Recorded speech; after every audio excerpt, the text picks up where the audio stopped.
ভাই আমি তো সবসময় হাসি খুশি থাকি, চেহারাটা এরকম হাসি মাখা। আমার মুখ কখনো কালো থাকতে দেখছেন? তবে আপনি কিন্তু একটু বেশি মনে হচ্ছে। অবশ্য পাত্রী দেখা শুরু হলে ছেলেদের মুখটা কিন্তু একটু হাসি খুশিই থাকে। তা মেয়ে কেমন দেখেন? সুন্দরী তো? ভাই, পাত্রী মানে কি সুন্দরী হওয়া লাগবে? পৃথিবীতে সবাই তাদের নিজ নিজ মতো সুন্দর। আপনি কোনো অসুন্দর কিছু দেখছেন? সুন্দর খুঁজতে গেলে সুন্দর একটা মন লাগে, সুন্দর একটা দৃষ্টি লাগে। আমরা কি সেটা খুঁজি বলুন? আমরা তো সবসময় অন্যের নেগেটিভ সাইডটা খোঁজার চেষ্টা করি। এটাই কথা ভাই। আমরা যদি এই মনোভাব বাদ দিতে পারতাম, পৃথিবীটা অনেক সুন্দর হতো। আচ্ছা, ওসব কথা বাদ দে। পাত্রী পছন্দ হয়েছে? পারুলকে আমার ভালো লাগছে, আমাকে ওর ভালো লাগছে কিনা এটা তো দেখতে হবে ভাই।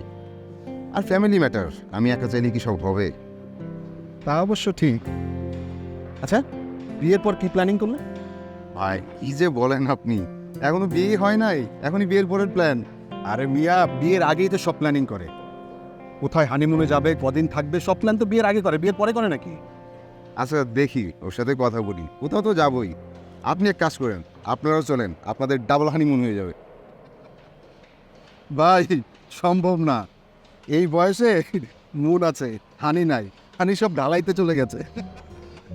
ভাইজান, ছেলে মেয়ে দুজনেই দুজনকে পছন্দ করেছে। এখন তাহলে চলেন